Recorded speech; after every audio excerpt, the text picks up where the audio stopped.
lihat orang mengangkatnya. Ingat satu ungkapan sur asyarfu bil adab walaysa bin nasab. Kemuliaan itu dengan adab, santun seseorang itu dengan Allah. Allah akan meletakkan pada kedudukan yang mulia. Walaysa bin nasab, dan bukan kerana keturunan, bukan kerana pewarisan dimuliakan orang, tetapi dia kerana santunnya, oleh kerana adabnya, oleh kerana akhlaknya dengan Allah Subhanahu wa taala. Tidak masakan tidak seorang hamba Allah yang hitam kulitnya, Atha bin Abi Rabah. Tuan-tuan baca kisah dia. Atha tabi'in, hitam kulitnya. Ya Allah, ya Tuhanku.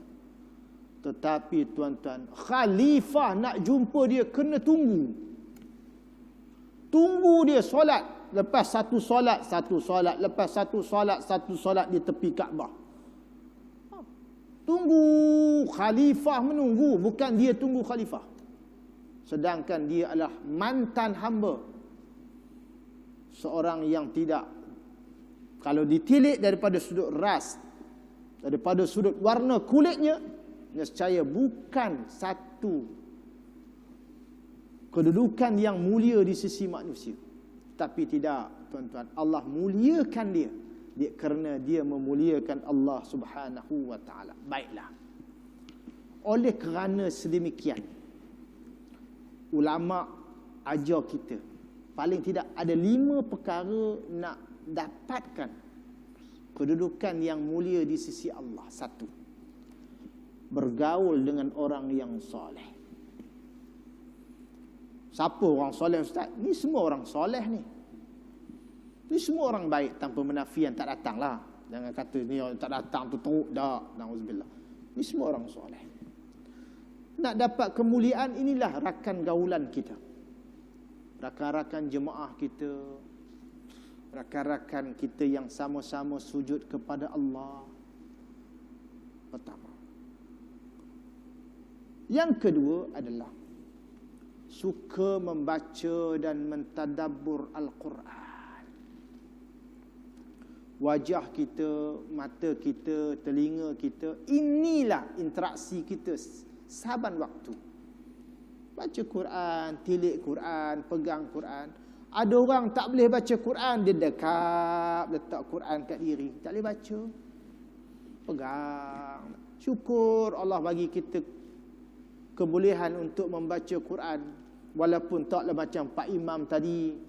Kalau macam Pak Imam tadi, kalau kita boleh gitu, lama dah kita imam. Tapi bagi dia lah, pasal dia okey pada kita kan. Dapat dengar pun nikmat dah, subhanallah tuan-tuan. Apa lagi baca? Apa lagi dapat mentarannumkan Quran? Nak mendapat kemuliaan di sisi Allah ialah banyak baca Quran dan tadabbur Quran. Dalam satu kelompok dipanggil Ahlul Quran, insya-Allah. Yang ketiga, membersihkan perut daripada makanan yang haram. Allahu Akbar. Habis yang sudah macam mana? Nak dikorek temolok ke? Jangan. Yang sudah tu sudahlah. Habis yang ada sekarang, awak nyimpan dalam bank-bank konvensional, ada lagi tu. Tu. Yang interestnya janganlah ambil. Yang DVD, yang pokoknya bawa keluar. Yang interestnya bagilah ke masjid tu. Nak buat tandas belakang tu. Tak selesai lagi abad. Yang penting tak akan ada dalam kamus hidup kita berinteraksi dengan sesuatu yang haram lagi. Memasukkan ke dalam perut sesuatu yang haram tak mungkin, kerana kita mahukan kemuliaan di sisi Allah. Tak mahu. Sudahlah. Cukuplah. Mana insurans yang konvensional itu hentikan. Cukuplah. Allah isytihar perang, kena tahu.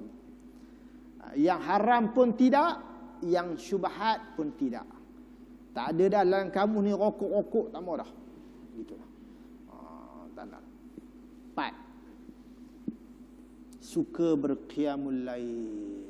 Ini watak orang soleh. walaupun 2 rakaat. Buatlah. Sepanjang-panjang malam meroloh, tapi sempat 2 rakaat. Syukur alhamdulillah. Dia mau tanya 2 rakaatnya. Mujur orang sebelah subuh pun tak bangkit. Kalau itu shilling dia habis. Kalau begitu dia punya contoh, habislah. Kita semua tahu ibadat ini bukan boleh tengok orang bawah. Reta ya. Ibadat ni kena tengok orang atas, kena tengok pengurusi, kena tengok pak imam. Itu parameter kita. Ini tak tengok orang yang lebih teruk pada kita, habis. 4. Suka qiyamul lail. Yang kelima, zikir dan berdoa kepada Allah ketika fajar. Tuan-tuan yang dirahmati oleh Allah, sudah habis waktu. Rumusan. 1. Kita kena berusaha bersungguh-sungguhlah. Saya nasihat diri saya, tuan-tuan nak dengar, syukur alhamdulillah. Kita kena memaksimumkan sungguh-sungguh di pengakhiran 10 Ramadan yang terakhir ini. Kata Ibnu Ajibah, ihalatukal a'mala ala wujudil faraghi min ru'unatin nafsi. Jika kamu tunda amalan kamu untuk menantikan kesempatan di masa akan datang, itu tanda bodohnya diri kamu. Tak apa, benda 10 hari, hari kelak ada hari ke-25 esok, up lah. Dia rehat dulu, warming up dulu. Kamu tunda amalan kamu pada satu tempoh yang insya-Allah kamu kata boleh buat, itu menunjukkan bahawa bodohnya kiraan kamu itu. Macam kita lah, orang tanya, tak nampak masjid, pencen esok insya-Allah ada. Gitulah. Tak sempat pencen, gratuity pun tak sempat makan, akhirnya collab lebur lah, rugi. Ingat, ni'matani disebut selalu kan, maghbunun fihima, 2 nikmat yang kamu sering cuai. Fihima kathirun minan nas, orang selalu cuai dua nikmat ini.